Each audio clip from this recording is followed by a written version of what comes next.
Hello friends. कैसे हैं आप सब? हाँ जी, क्या हाल चाल है जी आप लोगों के? आई होप सो सब बढ़िया होंगे। तो आज हम इकट्ठे हुए हैं फॉर बजट टॉक 2020-21। तो आज हमारी honourable finance minister Shrimati Nirmala Sitharaman ji ने लोकसभा में बजट प्रेजेंट किया of the financial year 2021 and 22। मतलब देखा जाए तो 2021 से लेकर 22 तक का, लेकिन बोला जाता है इसे बजट 2020-21। तो उसी के लिए आज हम इकट्ठे हुए हैं to discuss some of the critical issues कि क्या क्या प्रोविजंस थे या क्या क्या प्रपोजल्स पास किए गए हैं इन दिस बजट। उसके लिए आज हमने इनवाइट किया है our guest in the panel mister Akshay Jain. He is MA in Economics and a leading faculty of the subject of Economics at various institution। काफी जाने माने इंस्टीट्यूशन में ये इकोनॉमिक्स का सब्जेक्ट पिछले लगभग 8 साल से पढ़ा रहे हैं। ठीक है जी, तो जानेंगे इनसे कि इनका क्या ओपिनियन है। कुछ मैं अपना भी ओपिनियन दूंगा अबाउट यूनियन बजट 2020-21। ठीक, पहले एक बार ओवरऑल डिस्कस करते हैं कि ओवरऑल बजट अगर देखा जाए तो वो किस तरीके का रहा।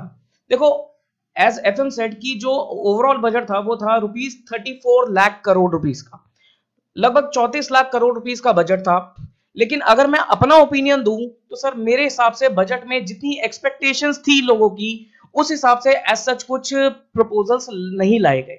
देखो क्या था कि पेंडेमिक का टाइम है, ठीक, सिचुएशन थोड़ी टाइट है, तो गवर्नमेंट को थोड़ा रिलैक्सेशन देनी चाहिए थी ऑन वेरियस जीएसटी प्रो। मैं थोड़ा जीएसटी पे ज्यादा फोकस करूंगा क्योंकि इनकम टैक्स के लिए वो पहले ही लास्ट ईयर 2020 के बजट में काफी कुछ रिलीफ दे चुके थे, लेकिन अब दोबारा रिलीफ देने का कोई मतलब नहीं बनता था क्योंकि अभी वो पहले वाले ही प्रॉपर तरीके से अप्लाई नहीं हुए हैं।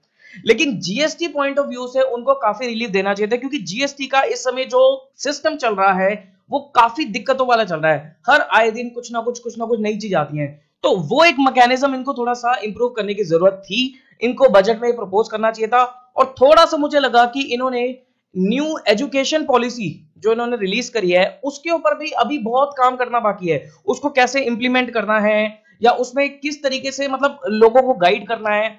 थोड़ा ऑनलाइन एजुकेशन को और ज्यादा प्रमोट करना चाहिए था क्योंकि देखो अगर हम बोले कि हमें 5 ट्रिलियन इकोनॉमी पे जाना है या हमें अपना डेवलप्ड कंट्री से compete करना है तो हमें थोड़ा सा अपनी यहाँ पर टेक्नोलॉजिकल एडवांसमेंट करनी ही पड़ेगी, उसके बिना बात नहीं बनेगी। हालांकि 2020 लास्ट फाइनेंशियल ईयर ने कोविड के टाइम ने काफी लोगों को टेक्नोलॉजी से अवेयर करवा दिया, लेकिन फिर भी अभी और भी ज्यादा जरूरत है, गवर्नमेंट को और ज्यादा उसमें इनिशिएटिव लेने चाहिए। ये मेरा पर्सनल ओपिनियन है।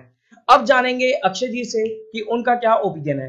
देखो हम जो ये सेशन करेंगे ये लगभग हम 2 पार्ट्स में डिवाइड रखेंगे, वीडियो सेम ही रहेगी लेकिन इसको हम 2 सेशंस में कंडक्ट करेंगे। पहला जो सेशन रहेगा that will be conducted by mister Akshay Jain. He will guide you about general economic proposals and जो अगला सेशन रहेगा that is on taxation, that will be deal by me. तो आइए जानते हैं first of all what is the opinion of Akshay ji on this budget. Akshay ji आपका क्या opinion है, एक बार आप बताइए। Thank you Varun ji. First of all तो देखिए सबसे पहले मैं मतलब बजट पे कुछ भी डिस्कशन करने से पहले मैं थोड़ा सा आप लोगों को हमारी इकोनॉमी के बारे में बता देता हूँ। जैसे हम सभी को पता है कि पिछले अप्रैल से जो हमारे फाइनेंशियल स्टार्ट हुआ है उस अप्रैल से अप्रैल मई जून जुलाई सब हमारा लॉकडाउन में चला गया। तो जो अप्रैल से लेके जून वाला हमारा क्वार्टर आया तो उसमें हमारा जो जीडीपी था वो 23% फॉल हो गया था। और उसके बाद जो हमारा जुलाई से लेके सितंबर वाला क्वार्टर आया उसमें ऑलमोस्ट 8% हमारा जीडीपी फॉल था। बहुत ऑब्वियस रीजन है हमारे पास, क्योंकि हमारा अप्रैल मई जून तो ऑलमोस्ट हमारा प्रोडक्शन सारा बंद ही था। प्रोडक्शन बंद था, अनएम्प्लॉयमेंट ज्यादा होती, लोग अपने जो लेबर थे उनको बाहर जो जॉब से निकाल रहे थे, तो ऑब्वियस सी बात है हमारा जीडीपी कॉन्ट्रैक्ट होगा। बट जुलाई से लेकर सितंबर वहां पे हमारा जो जीडीपी कॉन्ट्रैक्ट हुआ कम हुआ बट वो 8% से हुआ। तो हम वहां पे अपने आप को देख सकते हैं कि हाँ 23% जो फॉल था वो 8% पे आ गया।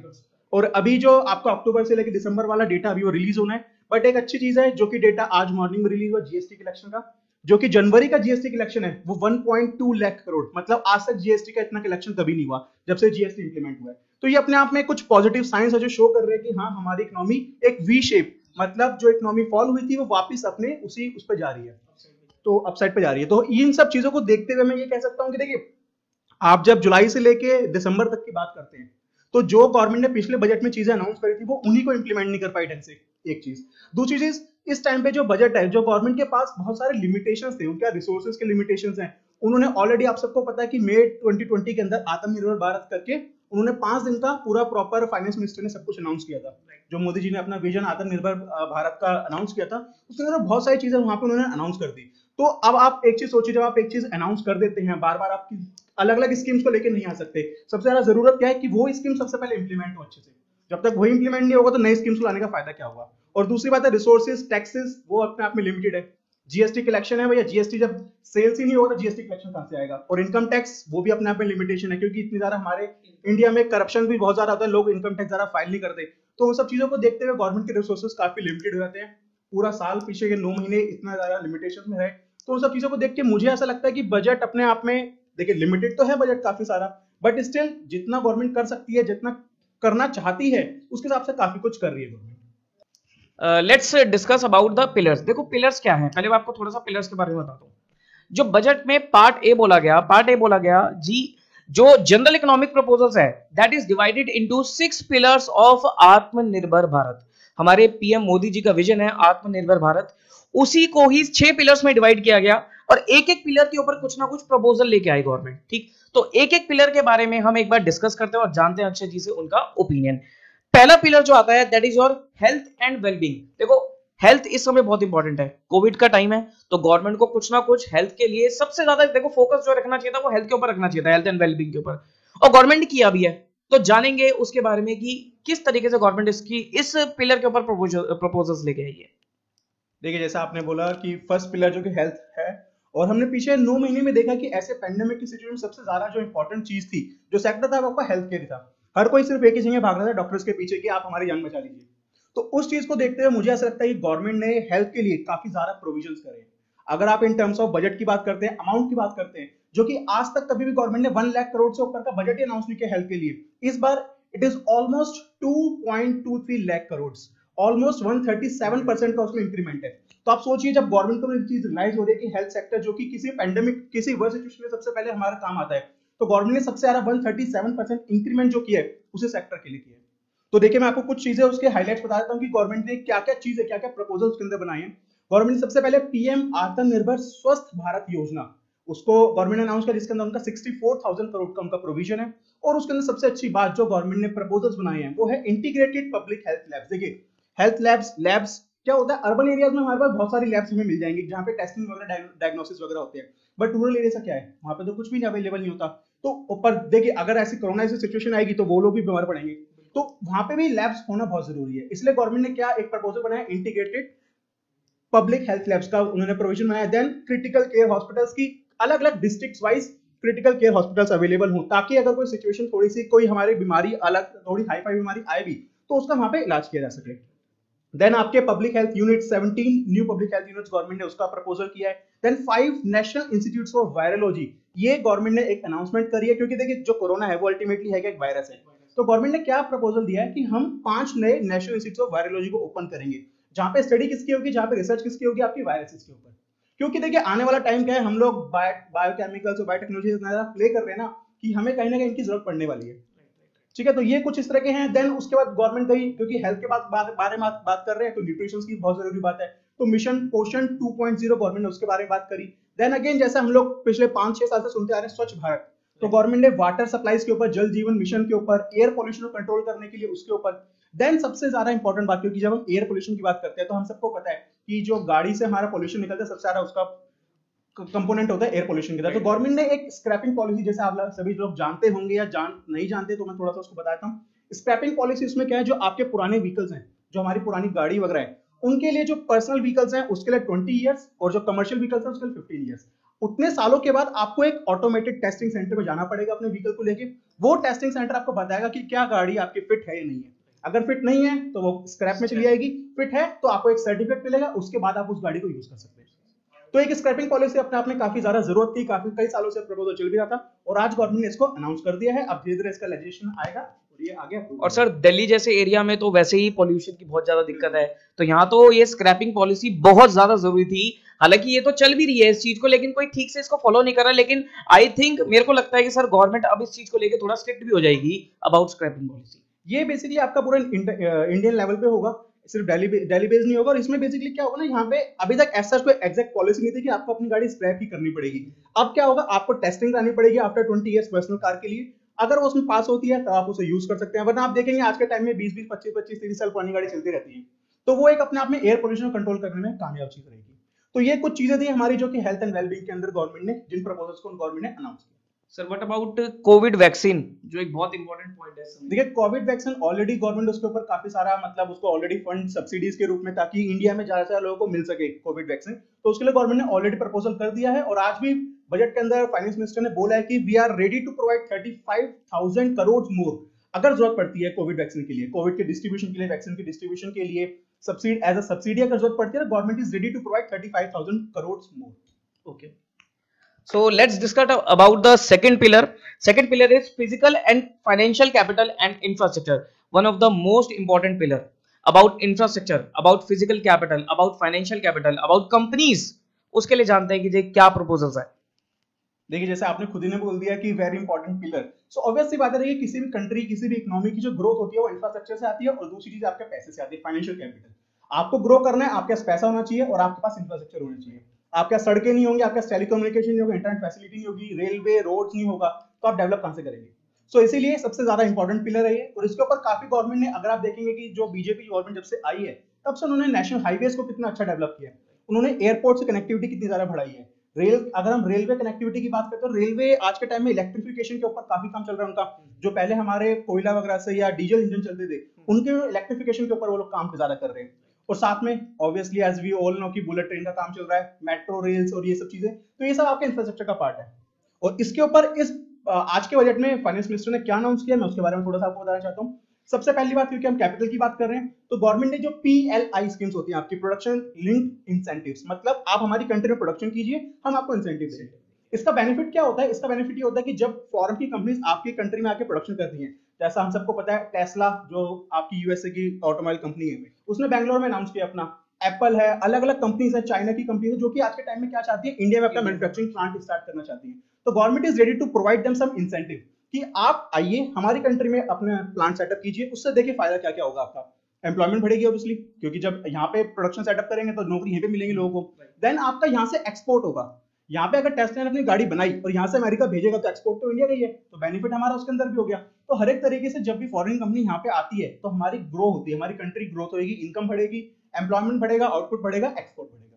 सो इसीलिए गवर्नमेंट ने PLI स्कीम्स को, प्रोडक्शन लिंक्ड इंसेंटिव्स को, for creating manufacturing global companies, ताकि वो इंडिया में आ सके। उसके लिए गवर्नमेंट ने 1 ऑलमोस्ट 2 लाख करोड़ रुपए आपके 5 साल के लिए एलोकेट करें, कि उसके लिए उनको इंसेंटिव देने के लिए हम 2 लाख करोड़ रुपए आपका अलग से करते हैं।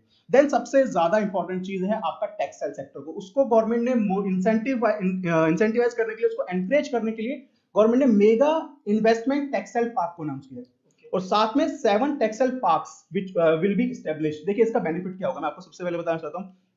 हम लोगों को पता होगा कि बांग्लादेश और वियतनाम, ये दो ऐसी कंट्रीज हैं जो कि ज्यादा से एशिया के अंदर इंडिया को कंपीट करते हैं टेक्सटाइल के अंदर।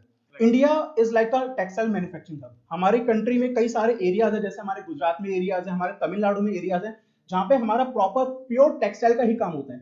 तो गवर्नमेंट ने क्या किया, गवर्नमेंट ने उन चीजों को प्रोडक्शन, उनको इंसेंटिवाइज करने के लिए, उनको एनकरेज करने के लिए, क्योंकि जब ऑलरेडी एक चीज हमारी कंट्री में हो रही है, उसको अगर हम थोड़ा सा मोटिवेट करेंगे, उसको एनकरेज करेंगे, उसको इंसेंटिवाइज करेंगे, तो हम ग्लोबल लेवल पे उसको अच्छा प्रोडक्शन कर सकते हैं, हम ग्लोबल लेवल पे अपनी एक पहचान बना सकते हैं। अभी क्या हो रहा है, एशिया के अंदर बांग्लादेश और वियतनाम, ये दो ऐसी कंट्रीज है जो कि ज्यादा इंडिया से आगे है। तो उनको एक तरह से उनसे कंपीट करने के लिए इंडियन गवर्नमेंट ने क्या किया, 7 टेक्सटाइल पार्क्स को स्टैब्लिश करने का उन्होंने प्रपोजल रखा है। और आई एम श्योर कि ये टेक्सटाइल सेक्टर को बूस्ट, एक तरह से प्रॉपर तरीके से बूस्ट देगा, जिससे इंडिया का एम्प्लॉयमेंट भी बढ़ेगा और साथ में उनका एक्सपोर्ट भी बढ़ेगा। देन नेक्स्ट है आपका ऑब्वियसली इंफ्रास्ट्रक्चर में आपकी कई सारी चीजें, जैसे मैंने आपको बताया, आपके रोड्स आते हैं, आपके रेलवेज आता है, आपका एयरपोर्ट आता है, तो उन सब के लिए गवर्नमेंट ने नेशनल इंफ्रास्ट्रक्चर पाइपलाइन NIP का अनाउंसमेंट किया है, जिसमें ऑलरेडी ये अनाउंस कर चुकी है गवर्नमेंट। और इसके अंदर अभी 7400 प्रोजेक्ट्स उनके ऑन पेपर है, मतलब 7400 प्रोजेक्ट्स उनके चल रहे हैं इस टाइम। कुछ उसमें से कंप्लीट हो गए, अराउंड 200 प्रोजेक्ट्स कंप्लीट भी हो चुके हैं, और बाकी चल रहे हैं, जो कि उनका टारगेट है कि वो अगले 2-3 साल में सब प्रोजेक्ट्स को कंप्लीट कर लेंगे। अब उसकी सबसे बड़ा क्वेश्चन आता है उसकी फाइनेंसिंग की, जो इंफ्रास्ट्रक्चर, जो सड़क वगैरह बनानी है, उसकी फाइनेंसिंग कहां से करनी है उन लोगों को। तो उसके लिए गवर्नमेंट ने कई सारे प्रोविजंस आज पास कर रहे हैं, जिसमें सबसे ज्यादा इंपॉर्टेंट मैं आपको बताना चाहूंगा, गवर्नमेंट ने इंस्टीट्यूशन बना रही है, government development financial institution, DFI। अब उसके अंदर गवर्नमेंट क्या करेगी, फाइनेंस मिनिस्ट्री की 20,000 करोड़ अपने पास से डालेगी, और उसमें से अलग अलग तरह के इन्वेस्टर्स को अप्रोच करेगी कि आप लोग आइए इस इंस्टीट्यूशन के अंदर पैसा डालिए, पैसा डालेंगे, आप लोगों को रिटर्न हम लोग बाद में कुछ ना कुछ आपके किसी भी तरह से FD के रूप में, किसी तरह से आपको, आपका एक तरह से आपकी सेविंग होगी, इसके अंदर गवर्नमेंट को पैसा मिलेगा उससे। सो DFI का उन्होंने एक प्रपोजल डाला है, देन दूसरा है उनका एसेट मोनेटाइजेशन के बारे में, कि जो गवर्नमेंट की एसेट्स हैं, जैसे कि उनके रोड्स हैं, टोल रोड्स हैं उनकी, गवर्नमेंट क्या करेगी, अब उन टोल रोड्स को बनाएगी और उसके बाद में किसी प्राइवेट वाले को दे देगी। एयरपोर्ट्स आप सब जानते हैं, आजकल जो हमारी कंट्री में 6 एयरपोर्ट्स हैं वो आज के टाइम में अदानी के पास चले गए उनके लीज। तो उससे गवर्नमेंट को क्या हो गया, उससे गवर्नमेंट को पैसा मिल गया। इसके कुछ रिपरकशन इफेक्ट्स भी जो कि मैं आगे चल के आपके साथ डिस्कस भी करूंगा। तो क्योंकि देखिए हर एक चीज अच्छी नहीं हो सकती, आप प्राइवेटाइज करते हैं चीजों को, आई एम श्योर उससे एफिशिएंसी इंक्रीज होगी, बट उससे कुछ रिपरकशन इफेक्ट में अभी डिस्कस करता हूं आपसे। सेमली वो रेलवेज के बारे में, डेडिकेटेड फ्रेट कॉरिडोर को उसको मोनेटाइज करने के चक्कर में है। देन स्पोर्ट्स स्टेडियम, कि वो उनको भी हम लोग प्राइवेटाइज को दे देंगे, उनसे पैसा वहां से आ सकता है। ये सब चीजें हो गई। उसके अलावा गवर्नमेंट का कुछ कैपिटल एक्सपेंडिचर के ऊपर उन्होंने कि हम कैपिटल एक्सपेंडिचर, जो कि अपने आप में बहुत ज्यादा जरूरी है, कि उन्होंने अनाउंस किया 5.5 लाख करोड़ कैपिटल एक्सपेंडिचर के ऊपर। देन आपका railway infrastructure, national rail plan 2030, उसके अंदर वो रेल को और ज्यादा डेवलप करना चाहते हैं। उन्होंने मेट्रो के बारे में काफी सारी इस बार अनाउंसमेंट है, कि मेट्रो लाइट और मेट्रो न्यू, दो अलग तरह की मेट्रोज को अनाउंस किया है उन्होंने, जो कि छोटे छोटे हमारे एरियाज में उनको मेट्रो की कनेक्टिविटी बढ़ाई जाएगी। मतलब एरिया जो ऐसा नहीं कि बहुत रूरल एरियाज है सेमी अर्बन टाइप के एरियाज हैं, तो उनके अंदर वो मेट्रो की नई टाइप की कनेक्टिविटी, मेट्रो न्यू और मेट्रो लाइट के नाम से उनको वहां पे प्रमोट करेंगे। उनके लिए उन्होंने अलग अलग फंड को अनाउंस किया है। देन आपका पावर इंफ्रास्ट्रक्चर, हमें पता है कि इलेक्ट्रिसिटी कितनी जरूरी है, कोई भी काम हम लोग बिना पावर के कर नहीं सकते, तो उसके लिए भी काफी सारे प्रोविजंस हैं। 3 लाख करोड़ रुपए इंफ्रास्ट्रक्चर क्रिएशन के लिए गवर्नमेंट ने 5 साल के लिए अनाउंस किया पावर के लिए। देन आपका पोर्ट्स, हमें पता है कि जितनी ज्यादा कनेक्टिविटी एयर से होती है उतनी ज्यादा हमारी कनेक्टिविटी पोर्ट से भी होती है, तो 7 पोर्ट्स ऑन पीपी मॉडल उसके लिए डेवलप करने की बात करिए। Solar energy corporation of India, उसको 1000 करोड़ रुपए, and Indian renewable energy development agency, उसको 1500 करोड़ रुपए। देखिए हमें पता है कि धीरे धीरे जो हमारे नॉन रिन्यूएबल सोर्सेज है, जैसे पेट्रोल है, क्रूड ऑयल है, वो सब खत्म हो जा रहे हैं, तो now all the countries are they are now shifting towards non renewable sources. So उसमें आपका सोलर आ गया, उसके अलावा आपका और जो रिन्यूएबल एनर्जी सोर्सेज है उनके ऊपर काम के लिए 1000 करोड़ और 1500 करोड़ रुपए गवर्नमेंट ने दिए। देन आपका एक काफी इंपॉर्टेंट चीज, इंश्योरेंस सेक्टर, हम सबको पता है इंश्योरेंस सेक्टर, तो गवर्नमेंट ने उसमें एफटीआई जो फॉरेन की इन्वेस्टर्स होते हैं उनकी लिमिट 49% से 74% कर दी है। ये अपने आप में अच्छा स्टेप भी है और बुरा स्टेप भी है। अच्छा स्टेप ऐसा है कि क्योंकि फॉरेन के इन्वेस्टर्स आएंगे यहाँ पे, इन्वेस्ट करेंगे कंपनीज के अंदर, इंश्योरेंस कंपनीज के अंदर, तो उससे एक ग्रोथ भी होगी उनकी, और उनका एक जो मैनेजमेंट होता है बढ़ जाता है, तो वहां पे क्या होता है, चांसेस होते हैं कंपनी की ग्रोथ के। बट इससे होता क्या है, देखिए आज के टाइम में गवर्नमेंट एफडीआई की लिमिट्स को इंक्रीज करती जा रही है हर सेक्टर के अंदर, उसके अपने आप भी नेगेटिव इफेक्ट हो सकते हैं। क्यों? क्योंकि जो फॉरेन के कंट्रोल होता है, सारी कंपनीज का कंट्रोल वो फॉरेन के हाथ में चले जाता है। सो वो अपने आप में थोड़ी सी बड़ी दिक्कत है इसका, क्योंकि देखिए हर चीज के पॉजिटिव साइड भी, नेगेटिव साइड भी है। देन आपका डिपॉजिट इंश्योरेंस के बारे में गवर्नमेंट ने आज अनाउंस किया। तो डिपॉजिट इंश्योरेंस, जैसे मैं आपको बताना चाहता हूं कि जो आप लोगों ने देखा होगा लास्ट ईयर कई सारे जो कोऑपरेटिव बैंक्स थे, Punjab and Maharashtra bank type का, जहां पे उन्होंने क्या हुआ, सडनली उनके मैनेजमेंट के ऊपर कोई उनके अपने करप्शन इश्यूज थे, उसके वजह से क्या हुआ, आरबीआई ने उनके ऊपर कंट्रोल लगा दिया कि आप कुछ भी, कोई भी डिपॉजिटर वहां से विड्रॉ नहीं कर सकता। सो उसके ऊपर गवर्नमेंट ने आज अनाउंस किया कि पहले उन्होंने जो लिमिट थी वो 1 लाख से 5 लाख रुपए तक कर दी थी, बट अब गवर्नमेंट ने ये अनाउंस किया आज के बजट में कि भाई अगर कोई ऐसा बैंक अंडर स्ट्रेस चला भी जाता है तो वो डिपॉजिटर अपना पैसा आराम से निकाल पाएगा। ठीक है जी। देन काफी इंपॉर्टेंट चीज आपकी डिसइन्वेस्टमेंट। डिसइन्वेस्टमेंट मतलब जैसा कि हम लोग हमेशा हेडलाइन सुनते रहते हैं, एयर इंडिया बिकने वाली है, आपका भारत पेट्रोलियम सेल होने वाला है, तो ये हमारा डिसइन्वेस्टमेंट है। गवर्नमेंट कई सालों से कहती आ रही है हम एलआईसी को बेचेंगे, एलआईसी को आईपीओ लेके आएंगे, वो बहुत सारी बातें गवर्नमेंट 2-3 सालों से, कई सालों से बात कर रही है। एयर इंडिया तो पहले 10 साल हो गए, वो आज तक बिकी नहीं है, क्योंकि लॉस मेकिंग कंपनी है, तो कौन खरीदेगा उसको। सो air India, Bharat petroleum, shipping corporation, container corporation, IDBI, and आपके आज फाइनेंस मिनिस्टर ने बोला कि 2 पीएस बैंक्स जो गवर्नमेंट बैंक्स है वो, और एक जनरल इंश्योरेंस कंपनी, वो भी उनके रडार पे है, उनको भी बेचने के चक्कर में है। सो प्राइवेटाइजेशन, डिसइन्वेस्टमेंट, देखिए गवर्नमेंट का एम है 1.75 लाख करोड़ को, एस्टिमेट है उनका कि वो इन सब चीजों को बेच के उतना 1.75 करोड़ वहां से रेवेन्यू जनरेट कर लेंगे। बट मुझे ऐसा लगता है कि ये 6-7 कंपनीज को बेच के सिर्फ इतना ही कर पाएंगे क्या? अगर आप इनकी नेट वर्थ भी देखोगे तो वो बहुत ज्यादा होगी। बट गवर्नमेंट को पता है कि वो पिछले जो उन्होंने लास्ट ईयर पे अपना डिसइन्वेस्टमेंट का उन्होंने बनाया था टारगेट, वो उनका था तब भी 1.5-1.75 लाख करोड़ के आसपास था, बट वो सिर्फ 20,000 करोड़ रुपए ही इकट्ठे कर पाए। Last time she announced that 2,10,000 crore के आसपास का था, लेकिन वो इकट्ठा सिर्फ 20,000 करोड़ ही कर पाए। अब दिस सेड की लगभग 2.25 लाख करोड़ रुपए का होगा। अब आई डोंट नो कि ये एक अच्छा स्टेप रहेगा या क्या रहेगा, किस तरीके से इसको मैनेज किया जाएगा, तो उसका भी कुछ नहीं कह सकते। लेकिन हाँ, ये चीज जरूर है कि जितनी भी धीरे धीरे क्या करके जितनी भी पब्लिक सेक्टर अंडरटेकिंग्स हैं वो धीरे धीरे करके ओवर द इयर्स प्राइवेटाइज तो हो जाएंगी, जहां तक मुझे लगता है। हाँ बिल्कुल, आप सही कह रहे हैं, क्योंकि जब से बीजेपी गवर्नमेंट 2014 में, देखिए मैं यहाँ पे गवर्नमेंट को क्रिटिसाइज नहीं कर रहा, गवर्नमेंट अपनी पॉइंट पे ठीक है, हम हमेशा ये बात करते हैं कि जो प्राइवेटाइजेशन है बेसिकली वो एफिशिएंसी लेके आता है। ऑब्वियसली बात है प्राइवेट कंपनी को प्रॉफिट चाहिए, प्रॉफिट चाहिए तो काम सही से कराएंगे वो लोग, जहाँ पे सही फायदा मिले वहीं पे काम होगा। बट पॉइंट क्या है, आपको मैं छोटा सा एग्जांपल देता हूँ, आप सभी उस एग्जांपल से वाकिफ हैं, बस मैं यहाँ पे उसको कोट कर रहा हूँ। जियो का एग्जांपल आप सभी को पता है, जियो ने क्या किया, पूरा 1 साल आपको फ्री का इंटरनेट दिया, फ्री का कॉल दिया, ठीक है। उस टाइम पे जब जियो ने ये सारा काम किया, उस टाइम पे हमारे कंट्री में लगभग नहीं तो 6 से 7 टेलीकॉम कंपनीज थी। बट हुआ क्या, जब 1 साल में एक कंपनी सब कुछ फ्री में दे रही है, तो सारे जो सब्सक्राइबर थे वहां पे शिफ्ट हो गए, बाकी कंपनीज को लॉस हुआ, और लोग एग्जिट कर गए। अब आज के टाइम में हमारी कंट्री में है क्या, सिर्फ 3 कंपनीज है, जिसमें से ऑलरेडी एक भी अपने एग्जिट करने के चांसेस है उसके। हो सकता है आपको 1 साल बाद यहाँ पे सिर्फ 2 ही कंपनीज मिले। तो अब हो क्या रहा है, अब आप देखिए, जब आपके कंट्री में सिर्फ 2 ही कंपनीज बचेंगी टेलीकॉम कंपनीज, तो उससे होगा क्या, वो अपने मनमानी रेट आपसे वसूलेंगे। तो ये अभी जैसे मैंने आपको पीछे बोला एसेट मोनेटाइजेशन केस में कि रिपरकशन इफेक्ट्स, ये वही वाले रिपरकशन इफेक्ट्स हैं आपके, कि जब आप सब चीजें प्राइवेट को दोगे एफिशिएंसी आ जाएगी, बट वहां पे अनफेयर प्रैक्टिसेस के बहुत ज्यादा चांसेस हैं। तो सर क्या हम इसे ये कह सकते हैं कि तानाशाही हो जाएगी, एक मोनोपोली टाइप हो जाएगी? हाँ, ये आप बिल्कुल कह सकते हैं, मोनोपोली हो जाएगी। आप खुद ही देखिए ना, जब आपका सिर्फ रिलायंस और एयरटेल ही बचेगा तो मोनोपोली कैसे ही होगी ना। ऑल्दो उसको हम डियोपोली कहते हैं, 2 कंपनीज वाला, बट वो है तो अल्टीमेटली मोनोपोली। दोनों अपने रूम में बैठेंगे, हाँ भाई कल से 1200 रुपए का हमारा पैक बिकेगा, जब सबके है ही, या तो जियो होगा या फिर एयरटेल होगा, तो लेना पड़ेगा आपको 1200, और क्या करेंगे, कुछ नहीं कर सकते आप उस केस में। तो वो सब चीजें हैं, प्राइवेटाइजेशन करने का यही सबसे बड़ा दिक्कत है। अडानी आज के टाइम में 6 एयरपोर्ट्स का मालिक हो गया, वो 2 साल बाद क्या उसके रेट आपसे कितने चार्जेस वसूल करेगा, आपका कोई कंट्रोल नहीं होगा उसके ऊपर, ना गवर्नमेंट कुछ कर सकती है उसके अंदर। तो यहाँ पे गवर्नमेंट का एक सबसे ज्यादा इंपॉर्टेंट जो रोल आता है वो एज अ रेगुलेटर आता है, कि ये वो देखे, ये वो एंश्योर करे कि जो वो companies, private companies prices charge करे, वो एक फेयर प्राइसेस चार्ज करे। ऐसा ना हो कि वो अपने मनमाने रेट, अपनी मोनोपोली क्रिएट करके मनमाने रेट वहां पे, मतलब एक तरीके से जैसे मिनिमम सेलिंग प्राइस होता है, तो उस टाइप का कुछ लॉ या कुछ उस टाइप की कुछ रेगुलेशन को इंपोज कर देना चाहिए, सो दैट मार्केट में एक मतलब एक कंपटीशन भी बना रहा है। कंपटीशन तो खैर होगा ही नहीं जब एक ही होगा, एक मतलब ये है कि एक अनफेयर प्रैक्टिसेस मार्केट में ना रहे, थोड़ा इस चीज को टैकल करते हैं। देखिए, जब एक ही आपका प्रोड्यूसर बचेगा तो वहां पे फिर आप कुछ नहीं कर सकते जब तक कंपटीशन ही नहीं रहेगा। कंपटीशन, क्योंकि जब एक रिलायंस या अडानी जैसे लोग जिनके पास इतना ज्यादा पैसा है, वो 2-3 साल तक भी अपना लॉस बियर कर सकते हैं, बट एक कोई छोटी कंपनी वहां पे एंटर करना चाहेगी तो वो लॉस बियर ही नहीं कर पाएगी, तो उसे एग्जिट ही करना पड़ेगा। तो यहाँ पे गवर्नमेंट का रोल आता है कि गवर्नमेंट एक ऐसी चीजों को एंश्योर करे, रेगुलेशन को एंश्योर करे, ताकि ये सिचुएशन कभी आ ही नहीं पाए कंट्री के अंदर। बट जिस तरह से गवर्नमेंट प्राइवेटाइज कर रही है, और प्राइवेटाइजेशन भी बहुत लिमिटेड हाथों में जा रहा है। अगर आप देखेंगे मोस्ट ऑफ द चीजें जो है या तो रिलायंस के पास जा रही है या फिर वो अडानी के पास जा रही है। तो ये कहीं ना कहीं फ्यूचर में हो सकता है इंडिया को एक दिक्कत खड़ी हो जाए यहाँ पे। तो ये कुछ हमारे प्रपोजल्स हैं हमारे सेकंड पिलर के अंदर से। इसमें एक छोटी सी चीज और ऐड करना चाहूंगा सेकंड पिलर में, जैसे कि आपने बताया कि PLI scheme, production link incentive scheme, उसी के लिए गवर्नमेंट चाहती है कि भाई नई नई कंपनीज आए यहाँ पर सेटअप हो, तो गवर्नमेंट को कंपनीज को भी कुछ ना कुछ राहत देनी पड़ेगी, तो वो दी है गवर्नमेंट ने। जैसे कि एक छोटा सा एक पॉइंट था, मतलब कुछ ज्यादा कुछ खास नहीं दिया, फिर भी मैं बता देता हूँ आपको।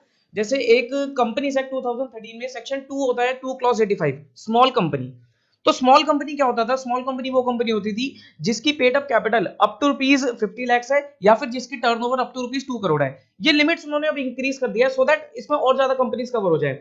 जैसे इन्होंने क्या करा कि पेड अप कैपिटल की जो लिमिट अप टू 50 लाख थी, वो 50 लाख को हटाकर इन्होंने 2 करोड़ किया, और जो टर्नओवर की लिमिट 2 करोड़ की थी, उसको 2 करोड़ हटाकर इन्होंने 20 करोड़ कर दिया। इससे क्या होगा, लगभग 2 लाख कंपनियों को फायदा होगा। किस तरीके से फायदा होगा, स्मॉल कंपनी को कई सारी रिलैक्सेशन मिलती थी, अब वो रिलैक्सेशन आप और भी ज्यादा कंपनीज को मिलेंगी, तो इससे क्या होगा कि कंपनीज की मैनेजमेंट ठीक तरीके से हो पाएगी, उनको कंप्लायंस बर्डन उनका बेसिकली कम हो पाएगा। एक होती है सर 1% कंपनी, तो 1% कंपनी को ग्रो करने के लिए, 1% में क्या होता है कि एक ही बंदा कंपनी का ओनर बनता है, वही चलाता है, ठीक। तो 1% कंपनी को 1% कंपनी लोग बना तो लेते थे, लेकिन उसमें कुछ ग्रोथ ऑब्जेक्टिव्स नहीं थे कि भाई किस तरीके से ग्रो करें। लेकिन उसके लिए गवर्नमेंट एक नई प्रोविजंस लेके आई है, लाइक गवर्नमेंट ने उनको 1% कंपनी के ऊपर से कोई कैपिटल और टर्नओवर की लिमिट हटा दी है, और बोल दिया गया है कि वो किसी भी टाइम पे किसी भी टाइप की कंपनी में अपने आप को कन्वर्ट कर सकते हैं। Like OPC wants to convert in private company, कभी भी कर सकते हैं, वो इन पब्लिक कंपनी कभी भी वो कर सकते हैं। एक उनमें रेजिडेंस इंडियन सिटीजन की एक टाइम लिमिट होती थी कि अगर उसमें ओपीसी इंडियन सिटीजन की है तो वो लगभग 182 डेज उनकी इंडिया में स्टे होनी चाहिए, तो उन्होंने रिड्यूस करके उसे 120 डेज कर दिया है। और एक बहुत अच्छा पॉइंट जो मुझे लगा कि NRI can also incorporate OPC in India, कि कोई एनआरआई है वो भी इंडिया में अब ओपीसी 1% कंपनी इनकॉर्पोरेट कर सकता है। एक जैसे जहां पर ट्रिब्यूनल वगैरह होता है, जैसे एनसीएलटी है, नेशनल कंपनी लॉ ट्रिब्यूनल, इसका जो फ्रेमवर्क है इसको और स्ट्रेंथन करने की जरूरत है, उन्होंने गवर्नमेंट ने स्ट्रेंथन भी किया।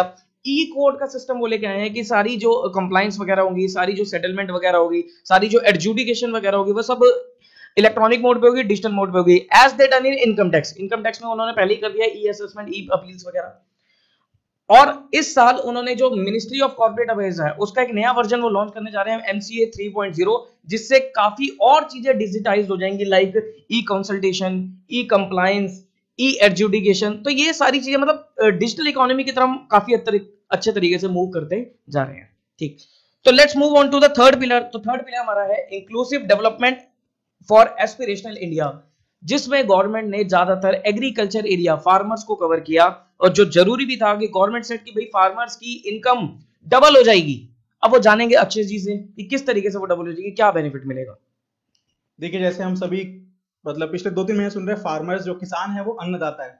तो इसीलिए जब अन्नदाता है, अन्न सिर्फ मतलब तो थर्ड पिलर है उसमें सिर्फ अन्नदाता कवर नहीं हुआ, उसमें हमारा रूरल इंडिया भी कवर हुआ है। उसमें हमारे MSME जो छोटे बिजनेसेस होते हैं रूरल एरियाज में, जो अपना लोग काम करते हैं, उनको हम लोग MSME कहते हैं, मीडियम एंड स्मॉल एंटरप्राइजेस। तो उनको भी गवर्नमेंट ने इसके अंदर कवर किया है, क्योंकि एस्पिरेशनल इंडिया, यहाँ पे इंक्लूसिव की बात भी कर रहे हैं हम लोग, एस्पिरेशनल इंडिया की बात भी कर रहे हैं। तो जब तक आप रूरल एरियाज को अर्बन के साथ मिला के साथ नहीं चलाएंगे तब तक आपका डेवलपमेंट पूरा नहीं हो पाएगा।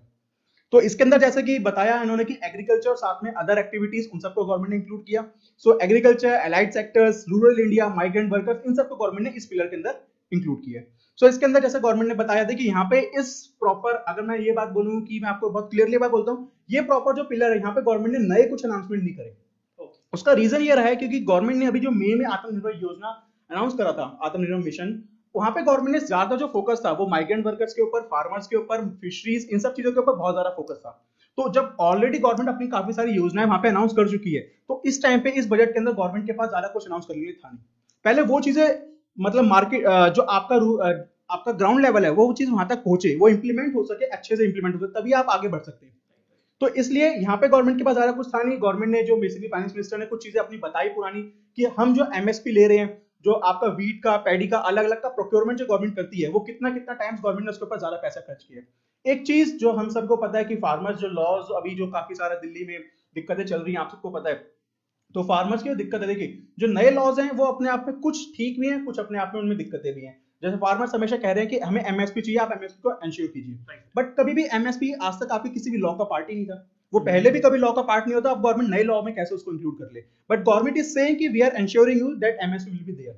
और अभी भी आज भी गवर्नमेंट ने प्रपोजल में जो बजट में बोला कि MSP is almost 1.5 times of the cost of production, कि जो आपकी कॉस्ट ऑफ प्रोडक्शन आती है वीट की, पैडी की, जिनके लिए भी गवर्नमेंट MSP करती है, उसका हम आपको 1.5 टाइम दे रहे हैं। तो मतलब जो 50% है बेसिकली आपका प्रॉफिट ही है। सो उसके बाद गवर्नमेंट ने, क्योंकि हम रूरल इंडिया के बारे में बात करते हैं, तो स्वामित्व स्कीम, जिसके अंदर गवर्नमेंट क्या करती है, जो रूरल एरियाज में हाउस को बनाती है और उनका ऑनरशिप रूरल एरियाज के लोगों को ही दे देती है। सो उनको बेनिफिट करने के बारे में उनका डेटा गवर्नमेंट ने, फाइनेंस मिनिस्टर ने आज बोला। देन एग्रीकल्चर क्रेडिट टारगेट, जो एग्रीकल्चर जो आपके फार्मर्स हैं, जो वुमेन हैं, जो रूरल एरियाज में काम कर रहे हैं, उनको क्रेडिट, उनको उधार पे पैसा देने का टारगेट गवर्नमेंट ने रखा 16.5 लाख करोड़ रुपए का। सो वो अपने आप में बहुत जरूरी वाली चीज है, क्योंकि जब फार्मर्स को पैसा मिलेगा एज अ क्रेडिट, तो वो ज्यादा अच्छे से काम कर पाएंगे, क्योंकि उन्हीं को सबसे ज्यादा पैसे की जरूरत होती है। उनके पास कोई भी कोलेटरल रखवाने के लिए जगह नहीं होती, अपनी जमीन होती है, जमीन रखवा देंगे, क्योंकि फार्मिंग आपकी अनसर्टेन है, वो खराब हुई तो जमीन भी चली आएगी। सो क्रेडिट वहां पे जब तक गवर्नमेंट इजीली इंश्योर नहीं करेगी, तब तक अपने आप में वहां पे दिक्कतें रहेंगी। देन आपका रूरल इंफ्रास्ट्रक्चर डेवलपमेंट फंड, वो गवर्नमेंट ने 40,000 करोड़ अनाउंस किया। देन माइक्रो इरिगेशन के लिए आपका 10,000 करोड़, एंड E-NAM जो कि आपका इलेक्ट्रॉनिक प्लेटफॉर्म है, जहां पे कोई भी फार्मर अपनी जो उसकी क्रॉप प्रोडक्शन है उसको सेल कर सकता है ऑनलाइन। सो उसके अंदर उन्होंने 1000 नई मंडी उसको भी इंक्लूड कर दिया, जो ऑल ओवर इंडिया में आपकी मंडीज होंगी 1000, उसको E-NAM के अंदर उन्होंने इंक्लूड कर दिया, ताकि फार्मर्स अपनी वहां पे क्रॉप सेल कर सकते हैं। देन कुछ फिशरीज के लिए, फिशिंग सेक्टर के लिए उन्होंने फिशिंग हार्बर्स वगैरह, fishing landing centers and seaweed farming, जो कि सीवीड फार्मिंग आज के टाइम में क्या है, अपने आप में काफी ग्रोइंग आपका एरिया है। सीवीड में बेसिकली क्या होता है, जो आपके ओशियंस होते हैं, समुद्र होते हैं, उसके नीचे बहुत सारे मिनरल्स होते हैं, बहुत सारी चीजें ऐसी होती हैं जो हमारे एक्सट्रैक्शन होती है, वो हमारे कहाँ पे काम आती है, फार्मास्यूटिकल के अंदर आती है, हमारे खाने के काम आती है, बहुत सारी जरूरतें हमारी पूरी करती है। तो सीवीड जो होते हैं उनके फार्मिंग को गवर्नमेंट प्रमोट कर रही है। सो ये कुछ हमारे सेक्टर्स हो गए। जैसे अब हम, क्योंकि हम माइग्रेंट वर्कर के बारे में बात कर रहे हैं, तो गवर्नमेंट ने उसी टाइम पे अनाउंस किया था हमारे आत्मनिर्भर के अंदर, 1 नेशन 1 राशन कार्ड। तो आपका एक राशन कार्ड होगा, वो पूरे आपके इंडिया में काम करेगा। सो उसी के बारे में उन्होंने दोबारा बोला। एंड MSMEs को उन्होंने 15,700 करोड़ रुपए देने का बजट में अनाउंस किया। तो ये कुछ चीजें थी, जैसे मैंने स्टार्टिंग में बोला आप लोगों को, क्योंकि ऑलरेडी सब चीजें रूरल इंडिया के लिए, फार्मर के लिए अनाउंस की जा चुकी हैं, तो ज्यादा कुछ बजट में उनके बारे में आज था नहीं। और जो नए फार्मिंग लॉज है उसके बारे में, क्योंकि फाइनेंस मिनिस्टर है तो उनका कुछ बोलने का वहां पे मतलब बनता नहीं है। So let's move on to the next pillar, that is reinvigorating human capital, that is new education policy. Education sector के लिए गवर्नमेंट ने क्या किया, आइए जानते हैं। देखिए अगेन इस सेक्टर में भी गवर्नमेंट ने बहुत ज्यादा कुछ नया अनाउंसमेंट नहीं किया, क्योंकि अभी 2-3 महीने पहले गवर्नमेंट न्यू एजुकेशन पॉलिसी लेके आई है। तो अभी उसी के बारे में, उसी को अच्छे से इंप्लीमेंट जब तक वो नहीं करेंगे तब तक कोई फायदा नहीं होगा, क्योंकि उस एजुकेशन पॉलिसी में आपका आपकी प्राइमरी एजुकेशन, आपकी सेकेंडरी, आपका हायर एजुकेशन सब कुछ कवर हो रहा है। वो पूरे मॉडल को ही आपके एजुकेशन पॉलिसी में जो इंडिया में है एजुकेशन सिस्टम है उसी को पूरा चेंज कर रहे हैं। तो पहले वो पॉलिसी इंप्लीमेंट हो तभी कुछ भी नया करने का फायदा है। बट स्टिल गवर्नमेंट ने कुछ छोटी छोटी चीजें करी है, जैसे 15,000 नए स्कूल्स खोलने के बारे में बात करी है, 100 नए सैनिक स्कूल्स खोलने के बारे में बात करी है। देन एक government higher education commission of India बनाएगी। उसका काम क्या होगा, जो हायर एजुकेशन यूनिवर्सिटीज कॉलेजेस हैं उनकी फंडिंग, उनकी एक्रेडिटेशन, उनके रेगुलेशन, वो सारे काम कौन करेगी, हायर एजुकेशन कमीशन। देन आपका सबसे ज्यादा एक अलग से एक पॉइंट था जो कि मैं यहाँ पे स्पेसिफाई करना चाहता हूँ। आप सबको पता है जैसे कि लेह लद्दाख 2019 में पहले वो यूनियन टेरिटरी थी, अब वो कंट्रोल प्रॉपर पूरा कंट्रोल आ गया। तो गवर्नमेंट ने वहां पे अनाउंस किया है सेंट्रल यूनिवर्सिटी वहां पे लेह के अंदर वो ओपन करेंगे। देन आपका एक काफी इंपॉर्टेंट चीज, नेशनल एप्रीहेंटिवशिप प्रमोशन स्कीम, ऑलरेडी 2016 में गवर्नमेंट ने स्टार्ट करी थी, और इसके अंदर गवर्नमेंट ने इंडिया जापान का ट्रेनिंग इंटर ट्रेनिंग प्रोग्राम चल रहा है इनका। उसमें क्या होता है, जापान के पास जो भी आपके इंडस्ट्रियल टेक्नोलॉजी होती है वो यहाँ के लोगों को सिखाते हैं, यहाँ के लेबर को सिखाते हैं, ताकि उनकी स्किल्स डेवलप हो सके। और सेम चीज अब इंडियन गवर्नमेंट बात कर रही है यूएई के साथ, कि वहां की भी जो ट्रेनिंग स्किल्स होंगी वो यहाँ के लोगों को सिखाई जाएंगी, यहाँ के लेबर को सिखाई जाएंगी। तो ये बहुत ज्यादा, जैसे मैंने स्टार्टिंग बोला आपको, यहाँ पे भी बहुत ज्यादा कुछ गवर्नमेंट ने नया चीजें नहीं करी अनाउंस, बहुत सारी चीजें अनाउंस नहीं करी, बहुत छोटी छोटी चीजें अनाउंस करी, जिसके बारे में मैंने आपको यहाँ पे बता दी। इस एरिया में मुझे लगता था कि यहाँ पर गवर्नमेंट को कुछ ऑनलाइन एजुकेशन के ऊपर कुछ गवर्नमेंट को करना चाहिए था, क्योंकि it is the need of the hour, online education is the need of the hour. यहाँ पर गवर्नमेंट को कुछ अच्छी पॉलिसीज लेके आनी चाहिए थी, सो दैट वो करंट, क्योंकि न्यू एजुकेशन पॉलिसी इंप्लीमेंट होगी उसमें टाइम तो लगेगा ही लगेगा, लेकिन ऑनलाइन एजुकेशन वो तो इस समय की रिक्वायरमेंट है, वहां पर गवर्नमेंट को कुछ ना कुछ जरूर करना चाहिए था। चलिए जी, नेक्स्ट पिलर पे आते हैं, that is your innovation and research and development. देखते हैं जी। अगेन यहाँ पे भी आपके पास देखिए सारी बात क्या है, ये बजट काफी ज्यादा, आप ये समझिए ये बजट जो है आपका, जो मई में चीजें अनाउंस हुई हैं, उस अनाउंसमेंट के बाद यहाँ पे गवर्नमेंट के पास ज्यादा कुछ बचता नहीं है, क्योंकि उसी का जो वो बजट जो आपका अनाउंस हुआ था आत्मनिर्भर भारत का, उसका ऑलमोस्ट जो गवर्नमेंट ने बोला था अमाउंट, वो 20 लाख करोड़ था। अब सोचिए अगर गवर्नमेंट वहां पे 20 लाख करोड़ रुपए खर्च कर देगी, एक्चुअल में 20 लाख करोड़ रुपए नहीं था, क्योंकि गवर्नमेंट ने काफी सारे प्रोविजन बनाए हैं उसके अंदर लोन के लिए, कि अगर लोन आपके बैड डेट्स होते हैं तो हम उसको रीपे करेंगे। तो 20 लाख करोड़ रुपए इस तरह से जाके वो बनता है। एक्चुअल में गवर्नमेंट 20 लाख करोड़ रुपए खर्च नहीं कर रही, बट क्या था, वहां पे हर एक सेक्टर को, पूरे इंडिया को उन्होंने हर एक सेक्टर के चेंज करने के लिए वहां पे उन्होंने पॉलिसीज अनाउंस कर दी थी। तो इसलिए इस बजट के अंदर बहुत ज्यादा नई नई चीजें आपको ज्यादा मिलेंगी नहीं। इनोवेशन की जब हम बात करते हैं, R&D की बात करते हैं, तो गवर्नमेंट ने नेशनल रिसर्च फाउंडेशन के बारे में बात करी, डिजिटल पेमेंट को प्रमोट करने के लिए, उसको और आगे बढ़ाने के लिए। पिछले 2-3 सालों से, जब से हमारा नोटबंदी हुआ, जब से हमारा डिमोनेटाइजेशन हुआ, उसके बाद से डिजिटल पेमेंट काफी ज्यादा बूस्ट हुआ है, और गवर्नमेंट चाहती है, क्योंकि उससे आपका करप्शन वगैरह काफी कम हो जाता है, तो गवर्नमेंट चाहती है कि डिजिटल पेमेंट को ज्यादा से ज्यादा प्रमोट किया जा सके। देन आपका national language translation mission, government चाहती है कि जो हमारे इंपॉर्टेंट हमारे डॉक्यूमेंट्स वगैरह हैं उनको अलग अलग लैंग्वेज के अंदर ट्रांसलेट किया जा सके, ताकि अलग अलग, क्योंकि हमारे कंट्री में बहुत सारी रीजनल लैंग्वेजेस हैं, उनमें कन्वर्ट करके, ताकि हर एक आदमी उनको पढ़ सके, उनको एक्सेस हो सके उस चीज का। देन आपका स्पेस के अंदर न्यू स्पेस इंडिया लिमिटेड, जिस जो अभी PSLV CS51 को लॉन्च करेगा। देन गगनयान वगैरह के बारे में। देन आपका एक इंपॉर्टेंट चीज, क्योंकि इनोवेशन के बारे में हम लोग बात करते हैं, तो डीप ओशियन माइनिंग के बारे में उन्होंने बात करी, जिसको उन्होंने 4000 करोड़ का उन्होंने एलोकेट किया फंड। सो इनोवेशन R&D में मोर और लेस यही आपके प्रोविजन से ज्यादातर। And sir what about fiscal position, fiscal position के बारे में भी कुछ बताइए सर। फिस्कल पोजीशन जो है वो बेसिकली गवर्नमेंट ने कवर किया है, जो फाइनेंस मिनिस्टर उन्होंने कवर किया हमारे 6 पिलर के अंदर, which is minimum government maximum governance. देखिए इसका बेसिकली पिलर का मैं आपको अगर मतलब बताऊं, तो मिनिमम गवर्नमेंट, अब गवर्नमेंट साफ कह रही है कि भैया हम कुछ नहीं करने वाले, हम क्या करेंगे, मिनिमम गवर्नमेंट, हम कुछ काम नहीं करने वाले, हम क्या करेंगे, मैक्सिमम गवर्नेंस, हम सिर्फ रेगुलेट करेंगे चीजों को। देखिए होता भी वैसे, जब हम डेवलप्ड कंट्रीज के बारे में बात करते हैं, वहां पे यही होता है कि जो आपकी गवर्नमेंट होती है वो सिर्फ गवर्नेंस का काम करती है, सिर्फ रेगुलेशन का काम करती है। They are not in the production और they are not in the selling thing, they are only regulating the existing firms. वही गवर्नमेंट, वही आपके डेवलप्ड जो कंट्री होती है वहां पे यही सब काम हो रहा है। तो अब जो इंडियन गवर्नमेंट है वो भी अपने आप को उस रास्ते पे लेके जा रही है। इसीलिए जो हमारा डिसइन्वेस्टमेंट है, हमारी प्राइवेटाइजेशन है, वो शो कर रही है कि इंडियन गवर्नमेंट पूरा मूड बना चुकी है कि 2024-25 तक हम अपने आप को पूरा उस ट्रैक पे ले जाएंगे। जैसा मैंने आपको बोला, अच्छी चीजें भी हैं, बुरी चीजें भी है। रेगुलेशन हमें पता है हमारी गवर्नमेंट कितना अच्छा रेगुलेशन करती है, नहीं कर पाती है, वो टाइम बताएगा। बट जैसे इन्होंने बोला, अभी वरुण जी ने बोला कि फिस्कल पोजीशन के बारे में, तो जो गवर्नमेंट का एस्टिमेट था लास्ट ईयर कि हम कमिंग फाइनेंशियल ईयर के अंदर कितना खर्चा करने वाले हैं, वो था 30 लाख करोड़ रुपीस का। बट क्योंकि कोरोना वायरस आ गया और बहुत सारी चीजें वैसे हो गई, तो अब उन्होंने अपना एस्टिमेट को रिवाइज कर दिया और वो बन गया 34.5 लाख करोड़। तो ऑलरेडी 4.5 लाख करोड़ यहाँ पे उनका खर्चा ज्यादा हो गया, एक्सपेंडिचर इनका एस्टिमेट है अभी। हो सकता है जो 31 मार्च 2021 तक जो एक्चुअल डेटा आएगा वो इससे ज्यादा भी हो सकता है, क्योंकि because of corona and other things, क्योंकि गवर्नमेंट को काफी सारा एक्सपेंडिचर करना पड़ा। हम जैसे जानते हैं अप्रैल के अंदर माइग्रेंट वर्कर्स के लिए, जो लोगों के पास खाना नहीं था, वो खाना प्रोवाइड किया गवर्नमेंट ने, शेल्टर प्रोवाइड किया, उसके अलावा उनका ट्रांसपोर्टेशन, वो सब चीजें मिला के उसके साथ में जो गवर्नमेंट के हॉस्पिटल से वहां पे सारा फ्री ट्रीटमेंट हो रहा था। अभी कोरोना वैक्सीन के ऊपर जो सब्सिडी जा रही है वो सारी चीजें, तो हो सकता है एक्सपेंडिचर उससे ज्यादा भी हो। देन जब हम फिस्कल पोजीशन की बात करें, सबसे ज्यादा इंपॉर्टेंट आती है हमारी फिस्कल डेफिसिट। तो फिस्कल डेफिसिट जो कि गवर्नमेंट का टारगेट तो बहुत कम था, गवर्नमेंट का एम था कि हम लोग, जो हमारी फाइनेंस कमीशन थी उसका एम था 3% के आसपास फिस्कल डेफिसिट हमें लेके आना है, कोरोना आने से पहले, कोविड के आने से पहले। बट अभी जो गवर्नमेंट का एस्टिमेट है वो ये है कि 9.5% ऑफ जीडीपी होगा। सो काफी ज्यादा है अपना फिस्कल डेफिसिट, क्योंकि फिस्कल डेफिसिट का अल्टीमेटली, डेफिसिट का मतलब ये होगा कि आपके पास पैसा नहीं है पर आप खर्चा कर रहे हो, और 10% ऑफ जीडीपी अगर आपने एक्स्ट्रा खर्चा कर रहे हो तो पैसा कहां से लाओगे उसको पूरा करने के लिए? वो पैसा कहां से लाएगी गवर्नमेंट? बोरोइंग्स करके। बोरोइंग्स अगर आपने इस साल करी तो आपको अगले साल उसके ऊपर इंटरेस्ट पे करना है, तो आपका डबल एक तरह से बर्डन उसके ऊपर आ जाता है। और नेक्स्ट ईयर के लिए गवर्नमेंट का टारगेट है फिस्कल डेफिसिट का 6.5%। सो लेट्स सी गवर्नमेंट इसको कितना अचीव कर पाती है। तो सर क्या हम इसमें एक चीज कह सकते हैं कि अगर government wants to reduce the fiscal deficit तो उसके लिए गवर्नमेंट को रेवेन्यू तो चाहिए। रेवेन्यू, बोरिंग्स तो ठीक है सर, बोरिंग्स तो मेरे हिसाब से रेवेन्यू नहीं, वो तो एक तरीके से लोन है, क्योंकि उस पर इंटरेस्ट भी पे करना है, वो अलग से एक लायबिलिटी है। मेरे हिसाब से रेवेन्यू सिर्फ गवर्नमेंट का टैक्स से आ सकता है। अभी तो उन्होंने मना कर दिया कि भी टैक्स कलेक्शन में कुछ उन्होंने बोला नहीं कि जैसा चल रहा है वैसे ही चलेगा, कुछ ज्यादा बर्डन डालेंगे। क्या आपको लगता है कि आने वाले कुछ महीनों में या आने वाले कुछ कमिंग ईयर में वो टैक्स कलेक्शन के लिए कुछ कर सकते हैं, या फिर कुछ टैक्स रेट्स को बढ़ा दे सो दैट टैक्स कलेक्शन ज्यादा हो सके, तभी तो फिस्कल डेफिसिट रिड्यूस होगा? देखिए, टैक्स ऐसी चीज है, आप उसको कभी भी इंक्रीज नहीं कर सकते। उसमें सबसे बड़ी दिक्कत क्या है, क्योंकि ऑलरेडी देखिए इस टाइम पे because of due to covid already demand काफी कम है। अब अगर आप टैक्सेस को इंक्रीज करेंगे आपकी डिमांड और एडवर्सली इफेक्ट होगी उससे, तो आप टैक्सेस को तो गवर्नमेंट बढ़ा नहीं सकती इस टाइम पे। बट जैसे कि अभी हमने बात करी डिसइन्वेस्टमेंट की, प्राइवेटाइजेशन की, एसेट मोनेटाइजेशन की, वहां से गवर्नमेंट का एम है वहां से पैसा को, रेवेन्यू को जनरेट करने का।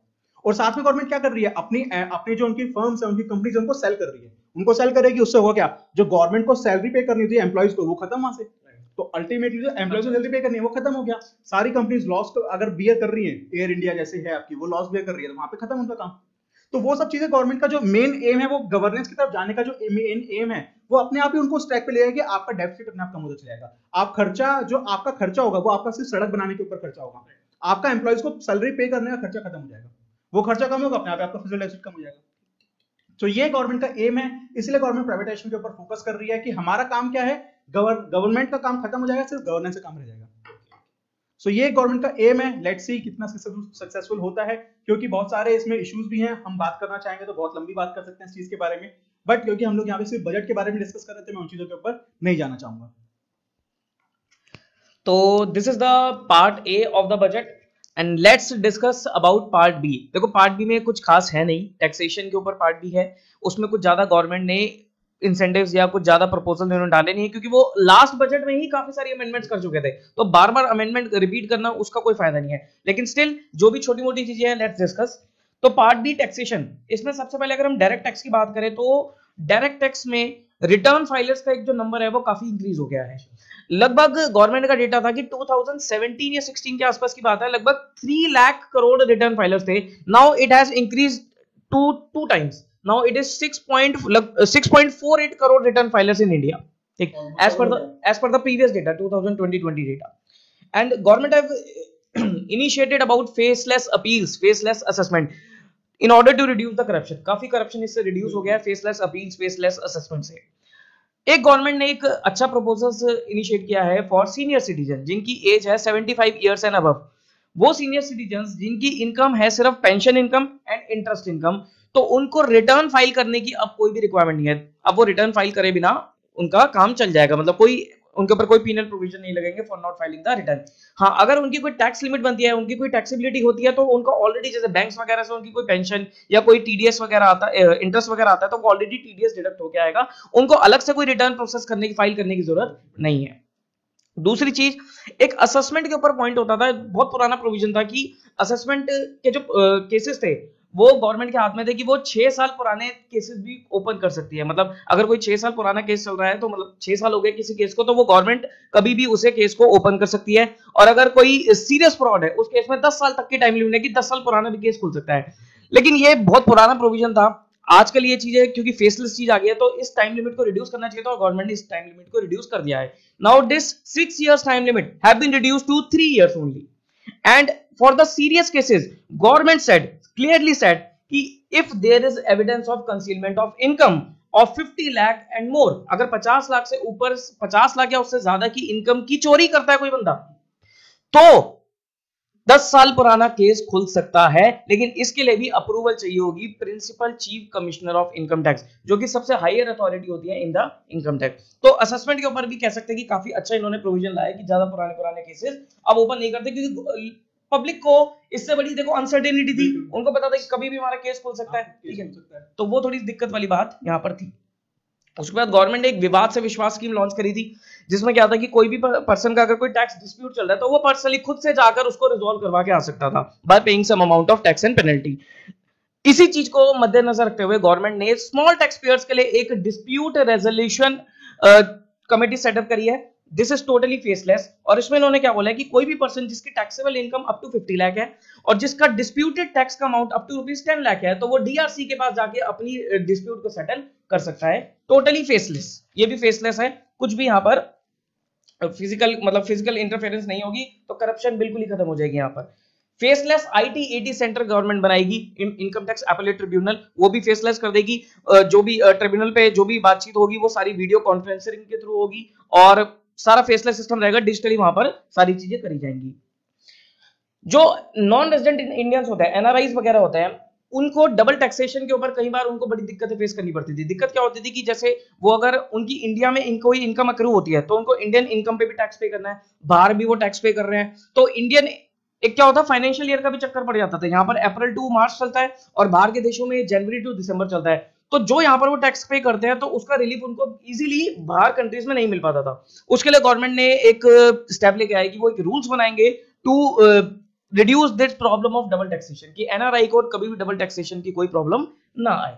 ओके, अगर मैं ऑडिट्स की बात करूं, एग्जेम्पशन इन ऑडिट, अर्लियर जो ऑडिट की जो लिमिट थी, टर्नओवर लिमिट थी, that is up to ₹5 crore. वैसे तो नॉर्मल लिमिट देखा जाए तो वो है 1 करोड़ एंड अबव. अगर किसकी कोई टर्नओवर है तो उनको ऑडिट कराना है, लेकिन गवर्नमेंट ने 1 करोड़ की लिमिट को 5 करोड़ तक कर दिया था कि अगर कोई पर्सन 95% ट्रांजैक्शन डिजिटली करता है तो वो 5 करोड़ तक की टर्नओवर पे उसको ऑडिट कराने की जरूरत नहीं है. Now to promote the digital economy, digital transaction को प्रमोट करने के लिए गवर्नमेंट ने इस लिमिट को 5 करोड़ से बढ़ाकर और 10 करोड़ तक कर दिया है कि अगर 10 करोड़ तक पर्सन कोई अपनी ट्रांजैक्शंस कर रहा है, टर्नओवर है उसकी 10 करोड़ तक की और 95% टर्नओवर जो है वो ट्रांजैक्शन जो है वो डिजिटल मोड में है, तो उसको ऑडिट कराने की रिक्वायरमेंट नहीं है. डिविडेंड के ऊपर इन्होंने काफी अच्छा इस बार ये लेकर आए. डिविडेंड देखो, DDT इन्होंने लास्ट ईयर एबॉलिश कर दिया था और डिविडेंड जो इनकम थी वो टैक्सेबल कर दी थी in the hands of the share holder. ठीक, तो यहां पर एक दिक्कत आ रही थी कि जो शेयर होल्डर था उसको एडवांस टैक्स अगर पे करना होता था तो उसको यही नहीं पता लगता था कि भाई डिविडेंड मेरे को मिलेगा या नहीं मिलेगा, वो एक एस्टिमेट नहीं कर पाता था. तो गवर्नमेंट ने एक प्रोविजन लेके आए कि एडवांस टैक्स लायबिलिटी तभी अराइज होगी इफ जिस कंपनी के आपके पास शेयर है उस कंपनी ने डिविडेंड डिक्लेयर कर दिया हो या पे कर दिया हो, तभी ऑब्वियसली सर्टेनिटी ऑफ डिविडेंड तभी आ सकती है, अदरवाइज पता ही नहीं लगता कि डिविडेंड आएगा या नहीं आएगा. उसके बाद डिविडेंड के ऊपर एक TDS भी कट जाता था, withholding tax, that also have been remove now कि अब डिविडेंड के ऊपर कोई भी TDS नहीं कटेगा. ओके, अफोर्डेबल हाउसिंग सोसाइटी, कि अगर कोई पर्सन अफोर्डेबल हाउसिंग कोई लेता है या फिर उसका कोई लोन वोन ले रखा है तो उसके लिए government have announced 1.5 lakh additional deduction मिलती थी, लेकिन उसकी टाइम लिमिट थी कि if the loan is taken up to 31 March 2021. Now this time limit have been increase to 31 March 2022 कि 2022 तक अगर कोई पर्सन लोन लेता है तो उसको 1.5 लाख तक की डिडक्शन मिल जाएगी. Similarly amendment have been made in case of housing board, कि जो अफोर्डेबल हाउसिंग बोर्ड है उनको टैक्स हॉलिडे दी गई थी और वो भी थी 31 मार्च 2021 तक की. Now this time limit have also been increase to 31 March 2022. उसके बाद अगर मैं स्टार्टअप्स की बात करूं तो स्टार्टअप्स को भी टैक्स हॉलिडे दिया गया था up to 31 March 21. Now this have been increase to 31 March 2022. और अगर कोई पर्सन इन्वेस्टमेंट करता है इन द स्टार्टअप्स तो उसका भी जो कैपिटल गेन होता था कि अगर शेयर्स वगैरह सेल करके और उसको कोई कैपिटल गेन होता था, दैट आल्सो बीन एग्जेम्प्टेड. तो वो टाइम लिमिट में उन्होंने 31 मार्च 21 से बढ़ाकर 30 मार्च 2022 कर दिया है. अगर मैं रिटर्न्स की बात करूं, इनकम टैक्स रिटर्न थी तो इनकम टैक्स रिटर्न में कई सारी चीजें ऑलरेडी प्रीफिल्ड आ रही थी फॉर्म में, लाइक सैलरी इनकम प्रीफिल डालती थी, इंटरेस्ट इनकम प्रीफिल डालती थी, कोई टैक्स पेमेंट उन्होंने कर रही है तो वो प्रीफिल डालती थी, टीडीएस जो उनका डिडक्ट हो चुका है वो सब प्रीफिल डालती थी। अब उन्होंने और चीजें भी ऐड कर दी है in the prefilled ITR, like अगर कोई लिस्टेड कंपनी से कैपिटल गेन है वो भी प्रीफिल्ड आएगा, अगर कोई डिविडेंड मिला है लिस्टेड कंपनी से वो भी प्रीफिल्ड आएगा, अगर कोई बैंक से या पोस्ट ऑफिस से इंटरेस्ट वगैरह मिला है वो भी उनका प्रीफिल्ड आएगा। बेसिकली क्या है, गवर्नमेंट चाहती है कि पर्संस के कंप्लायंस कम हो जाए, क्योंकि कंप्लायंस में लोग लगे रहते थे, आगे वो चीजों पर सोच ही नहीं पाते, तो कंप्लायंस बर्डन वो थोड़ा सा कम करना था। एक बहुत अच्छा अमेंडमेंट ये लेकर आए अबाउट पीएफ कंट्रीब्यूशन। जनरली क्या होता था कि एम्प्लॉयर जो होता था वो एम्प्लॉय का पीएफ काटता था और उसको डिपॉजिट नहीं कराता था, इससे एम्प्लॉय को क्या होता था, इंटरेस्ट का लॉस हो जाता था। भाई एम्प्लॉयर ने जमा नहीं कराया टाइमली, एम्प्लॉय का तो इंटरेस्ट का लॉस हो गया, क्योंकि वो डिपॉजिट नहीं होता उसको इंटरेस्ट कहां से मिलेगा। Now government has made the amendment कि अगर किसी एम्प्लॉयर ने एम्प्लॉय का पीएफ काट लिया और वो डिपॉजिट नहीं कराया तो उस डिडक्शन की एम्प्लॉय को एज अ एक्सपेंडिचर अलाउंस नहीं मिलेगी, मतलब वो खर्चा उसको अलाउ नहीं किया जाएगा क्योंकि उन्होंने काट लिया लेकिन डिपॉजिट नहीं कराया। तो this is the good amendment जो मुझे लगता है। उसके बाद चैरिटेबल ट्रस्ट है, अगर कोई चैरिटेबल ट्रस्ट है जो कि कोई एजुकेशनल इंस्टीट्यूशन चला रहा है या कोई हॉस्पिटल चला रहा है तो उसके लिए कई सारे रिलीफ थे if their receipts is up to 1 crore. Now this 1 crore limit have been increased to 5 crore. ठीक, तो ये कुछ डायरेक्ट टैक्स प्रपोजल्स में, डायरेक्ट टैक्स में अमेंडमेंट्स थी। इनडायरेक्ट टैक्स की अगर मैं बात करूं तो इनडायरेक्ट टैक्स में ऑलरेडी गवर्नमेंट ने काफी सारी चीजें कर रखी है, like government have initiated the scheme of nil return filing, कि अगर कोई जीएसटी रिटर्न निल फाइल करता है तो वो थ्रू एसएमएस करी जा सकती है। Quarterly return and monthly payment scheme QRMP scheme have been launched, pre filled returns have been given, e invoicing का सिस्टम है। तो ये सब चीजें ऑलरेडी हो चुकी है। तो गवर्नमेंट ने फिलहाल जीएसटी में मैं बोलूंगा कि कुछ नहीं किया, लेकिन करना चाहिए था लेकिन नहीं किया। लेकिन गवर्नमेंट सेड कि जीएसटी काउंसिल या जीएसटी नेटवर्क को और स्ट्रेंथन किया जाएगा सो दैट जो जीएसटी चल रहा है वो थोड़ा स्मूथ तरीके से चला लिया जाए।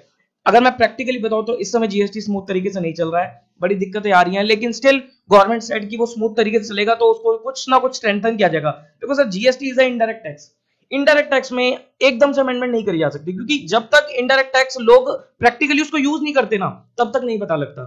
इनकम टैक्स में क्या होता है कि इनकम टैक्स तो साल में एक बार होता है, पर्सन को इनकम टैक्स साल में एक बार भरना है, रिटर्न उसको एक बार फाइल करनी है, लेकिन indirect tax is a regular tax.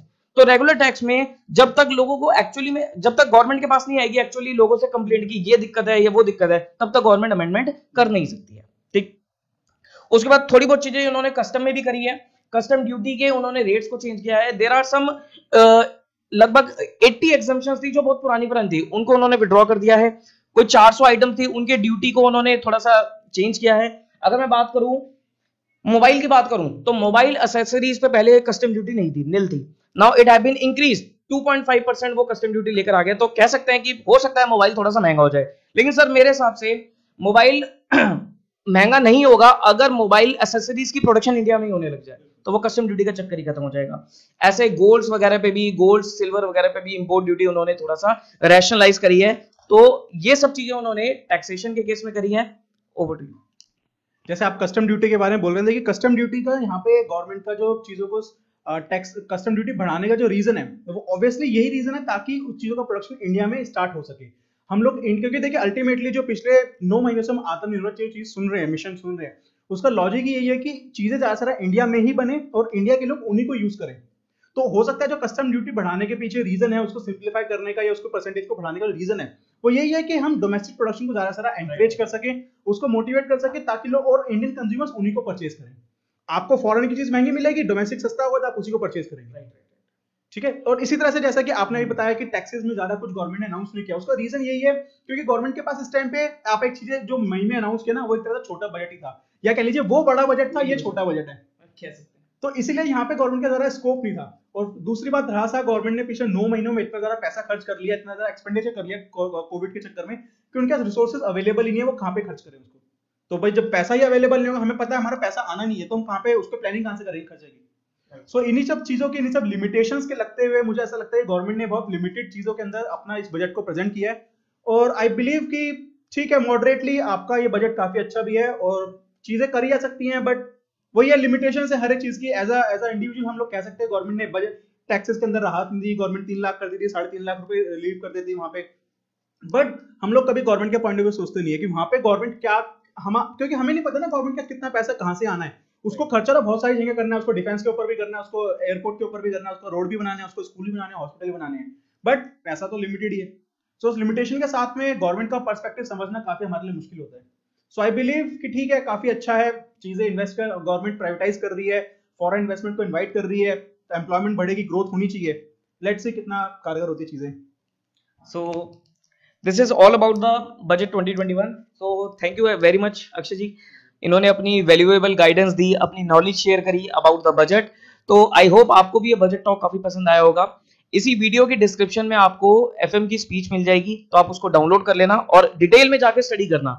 सिर्फ हमने तो देखो एक ओवरव्यू आप लोगों को दे दिया कि बजट में क्या है, लेकिन इन डिटेल आपको जानने के लिए वो स्पीच एक बार अच्छे से रीड कर देनी चाहिए। ठीक है जी, चलो आई होप आपको समझ में आया होगा। तो इस वीडियो को लाइक करना और जितने भी आपके फ्रेंड्स हैं, जितने भी आपके कलीग्स हैं, सबके साथ इसको शेयर कर देना। ठीक है जी, मिलेंगे फिर किसी और वीडियो में। Till then take care of yourself, bye bye.